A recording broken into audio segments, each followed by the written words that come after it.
শ্রীকৃষ্ণ ছিলেন দেবকীর অষ্টম গর্ভজাত সন্তান, যিনি নারায়ণের সর্বোচ্চ পূর্ণ অবতার, যার জীবনের একটাই উদ্দেশ্য ছিল কংসকে বধ করে মথুরায় পুনরায় শান্তি স্থাপন করা। কিন্তু আপনারা কি জানেন, কংস এমন একজন দাদা ছিলেন যিনি নিজের বোন দেবকীকে প্রচুর ভালোবাসতেন। দেবকী আর বসুদেবের বিয়ের পর কংস নিজেই রথের সারথি হয়ে তাদেরকে শ্বশুরবাড়িতে নিয়ে যাচ্ছিলেন। এমনকি দেবকীর প্রথম সন্তানকে কংস প্রকৃত মামা হয়ে লালন পালন করছিলেন। তার নামকরণ পর্যন্ত করেছিলেন এমন একজনকে বধ করতে স্বয়ং নারায়ণকে তার পূর্ণ অবতার নিয়ে কেন জন্মগ্রহণ করতে হয়েছিল। আচ্ছা, এর সাথে কি পূর্বজন্মের কোনো সম্পর্ক আছে? আর যদি তাই হয়, তাহলে কংস পূর্বজন্মে কে ছিলেন? পৃথিবীতে এত লোক থাকতে নারায়ণ বেছে বেছে কংসের বোন দেবকী পুত্র হয়েই জন্ম নিলেন কেন? তাছাড়া একই জন্মে দুজন মায়ের সন্তান হলেন কেন? এসব কি কোনো তাদের পূর্বজন্মেরই ফল? নমস্কার বন্ধুরা, আমি কে নিশ্চয়ই আপনারা চিনতে পাচ্ছেন। আমি জয়া, চলে এসেছি নতুন একটা ভিডিওর সাথে। তাহলে চলুন শোনা যাক এতক্ষণ যা যা বললাম তার বিষয়বস্তু। কিছু গল্প কথা ও ধরা সতী কীর্তনের কাহিনী অনুসারে এক গ্রামে নিঃসন্তান এক দম্পতি ছিলেন। তাদের মনে প্রাণে সবসময় নারায়ণকে পুত্ররূপে পাওয়ার ইচ্ছা থাকত। তারা খুব গরিব ছিলেন, কিন্তু অতিথি সেবাতে কোনো দিন উপেক্ষা করতেন না। যখন যা তাদের জুটত সেটা দিয়েই অতিথিকে সেবা করত। একবার মহাদেব, নারায়ণ আর নারদ মিলে ঠিক করলেন এই ভক্তের অতিথি সেবার পরীক্ষা নেবেন। তাই ছদ্মবেশে এসেছিলেন নারায়ণ আর মহাদেব। সেখানে এসে সেই দম্পতিকে তারা জানায় তারা খুব ক্ষুধার্ত এবং তৃষ্ণার্ত, তাই তাদেরকে যদি ক্ষুধা নিবারণের জন্য কিছু দেওয়া হয় তাহলে তারা খুব সন্তুষ্ট হয়। কিন্তু দুর্ভাগ্যবশত সেই দিন সেই ব্রাহ্মণের গৃহে এক দানাও অন্ন ছিল না। তারা ভিক্ষা করে কোনো কিছু জোগাড় করে আনতে পারেননি। উপস্থিত অতিথিদের দেখে ধরা তার স্বামীকে আবার ভিক্ষা করতে বেরোতে বললেন। কিন্তু নারায়ণের মায়ায় এবারও কোনো ভিক্ষে সেই গরিব ব্রাহ্মণ পেলেন না। অপরদিকে ধরার কাছে অভুক্ত ভিখারিরা বারবার খাবারের কথা বলতে লাগলো। নিরুপায় হয়ে ধরা বাধ্য হয়ে নিজেই কিন্তু বেরিয়ে গেলেন খাবারের খোঁজে। কিন্তু সেখানে গিয়েও কোনো দোকানপাট খোলা পেলেন না। এইদিকে নারায়ণ ধরাকে একটা বাচ্চার রূপ নিয়ে বলে দিল ওইদিকে মুদির দোকান আছে। কিন্তু মুদির দোকানে গিয়েও পরীক্ষা। ওইখানে মহাদেব মুদির দোকানে দোকানদার সেজে বসে আছেন ধরাকে পরীক্ষা করার জন্য। তখন মহাদেব জানান যে সে বাকিতে কিছু দিতে পারবেন না, যদি কোনো কিছু তাকে দেওয়া হয় তার পরিবর্তে সে দিতে পারে। ওইদিকে ধরার কাছে নিজের শরীরে দেওয়ার মতো কিছুই ছিল না। ধরা নিরুপায় হয়ে দোকানের আড়ালে গিয়ে তার স্তন যুগল কেটে দোকানদারের হাতে দিয়ে চাল ডাল কিনে বাড়িতে গেলেন। কিন্তু অতিথি সেবার জন্য এত বড় ত্যাগ ধরা যে করলো, ওটা দেখে মহাদেবের চোখ দিয়ে এমনিতেই জল চলে এলো। ওইদিকে ধরার স্বামী বাড়ি ফিরে জানালো যে সারা দিন ঘুরে ঘুরে কোনো অন্ন সে জোগাড় করতে পারেনি, সে ব্যর্থ।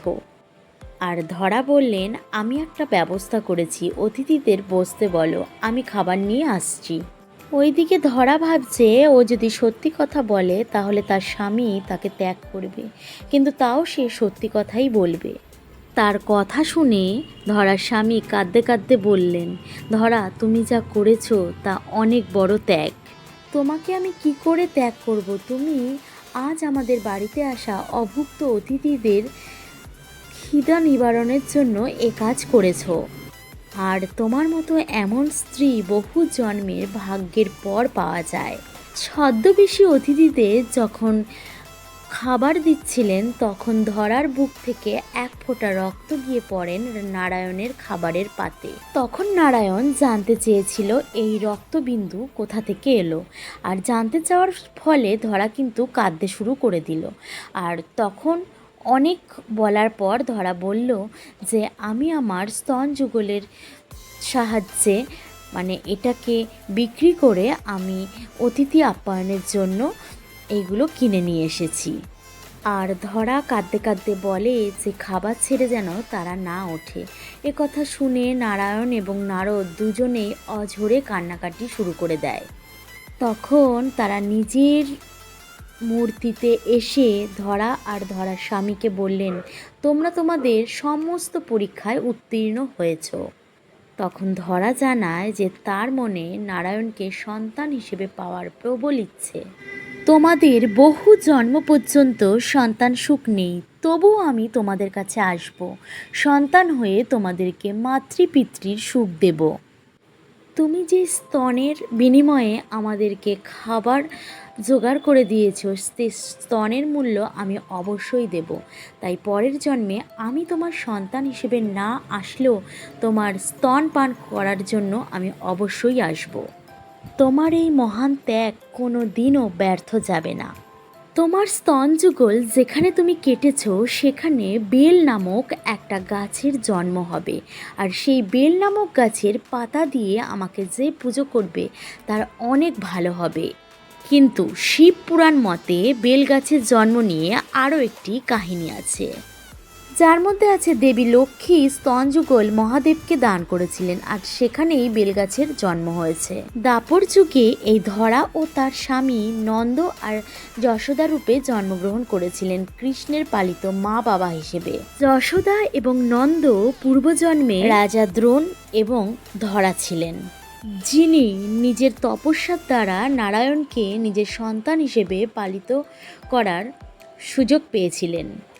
আর গুরুবায়ুস্থল পুরাণ আর ভগবত পুরাণ হিসেবে দেবকী আর বসুদেব ছিলেন পূর্বজন্মের প্রজাপতি সুতপা আর তার স্ত্রী তৃষ্ণী, আর তারাই দাপর যুগে দেবকী আর বসুদেব রূপে জন্মগ্রহণ করেছিলেন। আর তখনই তারা কৃষ্ণকে সম্পূর্ণ রূপে পেয়েছিলেন সন্তান হিসেবে। কিন্তু দেবকীর সাথে কংসের কিন্তু সম্পর্ক ভীষণই ভালো ছিল। দেবকীর যখন প্রথম সন্তান হয় তখন কিন্তু কংস শখ করে নাম রেখেছিলেন কৃত্তিমান। আর কৃত্তিমানকে কিন্তু যেমন মামা ভাগ্নের সম্পর্ক হয় তেমন করেই মানুষ করতে থাকেন। কিন্তু কংসের হাতে যদি ওই দেবকীর 6 পুত্রের মৃত্যু না হয় তাহলে তারা তখন নারদ কংসকে বোঝান যে কোন অষ্টম সন্তানের কথা বলা আছে দৈববাণীতে, প্রথম থেকে শেষ পর্যন্ত অষ্টম সন্তান নাকি শেষ থেকে প্রথমের দিকে অষ্টম সন্তান।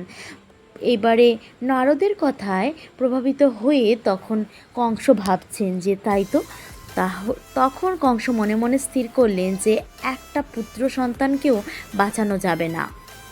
প্রথমে তিনি হত্যা করেছিলেন তার আদরের কৃত্তিমানকে, তারপরে আবার 5 সন্তান যখন জন্ম নিল তখন তাদেরও সে হত্যা করেন। দেবকী আর বাসুদেব যাতে পালিয়ে যেতে না পারে তাই জন্য তাদেরকে লোহার কারাগারে বন্দি করে রাখে।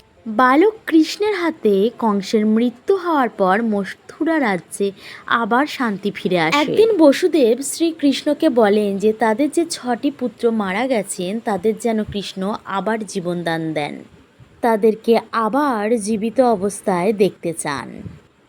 কথা শোনা মাত্রই শ্রীকৃষ্ণ তার দাদা বলরামকে নিয়ে যুগমায়া দেবীকে আহ্বান জানান।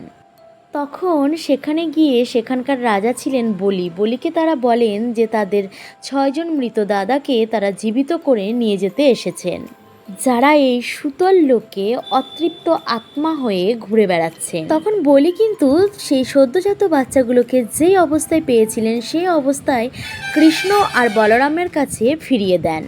তখন মাতা দেবকী তার সেই 6 পুত্রকে দেখে ভীষণ খুশি হয়। সদ্যজাত বাচ্চাদের নিজের দুধ পান করিয়ে তাদেরকে জীবন দান করেন। সেই সদ্যজাত সন্তানেরা দেবকীর দুধ পান করার পর অভিশাপ থেকে মুক্তি পেয়ে তাদের নিজের মা অরুণার কাছে ফিরে গেলেন। কংসকে হত্যার পর নিজের পিতামহ উগ্রসেনকে মথুরার রাজা করে আবার সেখানে শান্তি ফিরিয়ে আনলেন। তখন সেখান থেকে কৃষ্ণ আর বলরাম চলে যান তাদের গুরুদেব সন্দীপনী মুনির আশ্রমে শিক্ষা গ্রহণ করার জন্য। আর সেই সময় দেবী রোহিণী আর বসুদেবের সন্তান রূপে জন্মগ্রহণ করেছিলেন সুভদ্রা। এই কারণেই বেশিরভাগ কৃষ্ণের গল্পে সুভদ্রার কথা উল্লেখ থাকে না, কারণ সেই সময় কৃষ্ণ সেখানে উপস্থিতই ছিলেন না। আচ্ছা বন্ধুরা, আপনারা যারা যারা এই মুহূর্তে শুনছেন তাদের কেমন লেগেছে আজকের গল্পটা? যদি ভালো লেগে থাকে অবশ্যই কিন্তু কমেন্ট করে জানাবেন। আপনাদের এক একটা মূল্যবান কমেন্ট আমাকে আরও সামনের দিকে এগিয়ে যেতে সাহায্য করবে। তাহলে আজকের মতো এই পর্যন্তই, আবার দেখা হবে অন্য একটা নতুন ভিডিওর সাথে। ততক্ষণ